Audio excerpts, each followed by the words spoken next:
আমি আপনাদেরকে একটা ছোট্ট কারগুজারি শোনাই, আপনাদের দিল কেঁদে দিবে। 2016 সালের ঘটনা। তখন ঢাকায় মোহাম্মদপুর আমি খতমে তারাবির জন্য 2 জন হাফেজ নিয়োগ দেওয়া হবে কেন্দ্রীয় মসজিদে।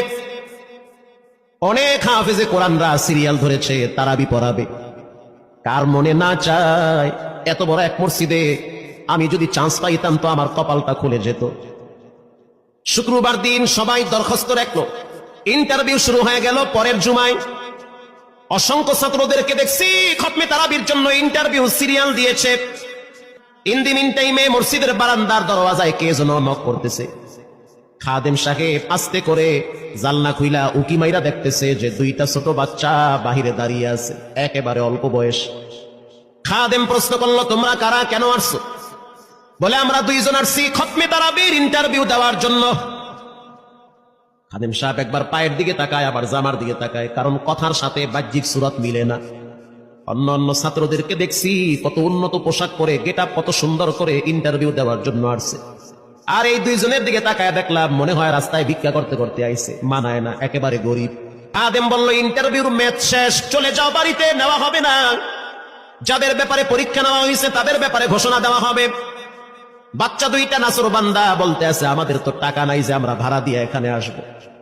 বাবাই বড় কষ্ট করে 2-4টা টাকা জমা কইরা পকেটে দিয়া পাঠায় দিছে, এজন্য আসতে দেরি হয়েছে। খাদেমের বড় মায়া লাগছে, কারণ খাদেমও গরিবের সন্তান। ভিতরে গিয়া মুয়াজ্জিম সাহেবের বলতে আছে, ও ভাই, বাহিরে 2টা বাচ্চা দাঁড়ায় আছে, ওরা নাকি হাফেজে কোরআন, কিন্তু দেখলে তো মানায় না। মুয়াজ্জিম সাহেব ধমক দিয়া বলতে আছে, কোনো সুযোগ নাই, তাড়ায় দাও। খাদেম গিয়া ইমামের কানে কানে বলতে আছে, হুজুর, বাহিরে 2টা বাচ্চা দাঁড়িয়ে আছে, চেহারার ভিতরে এত মায়া, কিন্তু বাহ্যিক সুরত মিলে না, ওরা নাকি কোরআনের হাফেজ। পাশেই তো রহমানিয়ার মুহাদ্দিস সাহেব বসা আছে, তিনি বলতে আছে, কি ব্যাপার, ফিসফিস করে আপনি কি বলতেছেন? বলে, হুজুর, বাহিরে 2টা বাচ্চা দাঁড়িয়ে আছে, তারা খতমে তারাবির ইন্টারভিউ দিতে চায়।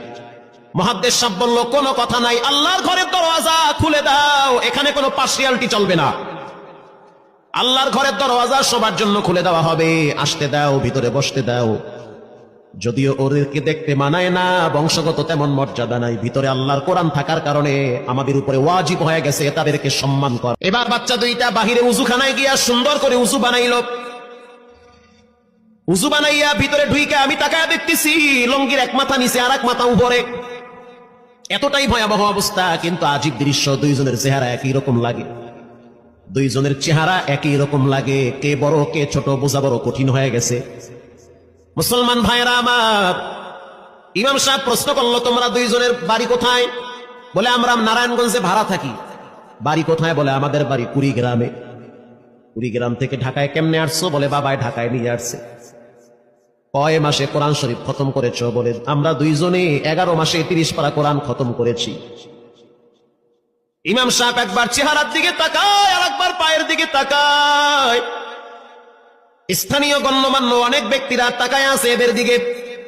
ইমাম সাহেব বলতে আছে, বাবা, তারাবির ইন্টারভিউ শেষ হয়ে গেছে, বাড়ি চলে যাও।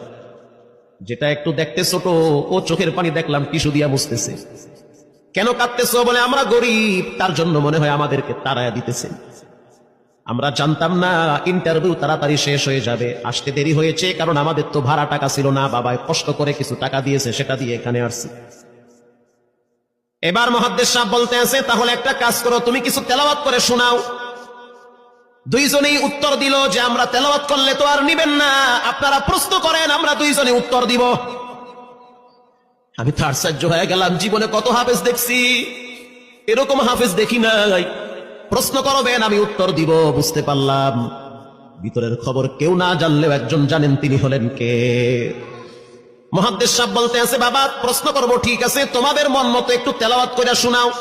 তেলাওয়াত যদি মানসম্মত হয় তাহলে ইন্টারভিউ নিব, যদি না হয় তাহলে ছাঁটাই করে দিব।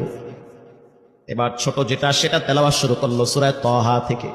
তাহা মা আনজালনা আলাইকাল কুরআনা লিতাশকা। ছোট বাচ্চাটা তেলাওয়াত করলো, বড় সন্তানটাও তেলাওয়াত করলো। এবার যারা হাফেজ সাহেব ছিল তারা প্রশ্ন শুরু করলো, যেখান থেকে প্রশ্ন করে পৃষ্ঠা ঠেকায়া দেয়, একটা জায়গায়ও আটকাইতে পারে না। এমনকি বাচ্চা 2টা এটাও বলেছে, যদি আপনাদের যদি ধৈর্য থাকে তো আমরা 2 জনে পুরা 30 পারা এখানে এক দাঁড়ানে পড়ায়া দিব। আশা করি একটাও বাঁচবে না। এত সুন্দর পড়াশোনার পরে মোতাল্লি সাহেব বলল সব বাদ, আমার কাছে এই দুইজনই পছন্দ হয়েছে। এই দুইজন রে মোতাল্লি সাহেব দাঁড়াইতে পারে না, হুইল চেহারে বসে থাকে, কাছে ডাইকা বুকের সাথে জড়ায়া ধরছে আর বলতে আছে, আল্লাহ, এমন একটা সন্তান যদি আমার থাকতো জীবনটা ধন্য হয়ে যেত, আমার মৃত্যুর পরে একটু হইল তারা কোরআন তেলাওয়াত করতে পারত।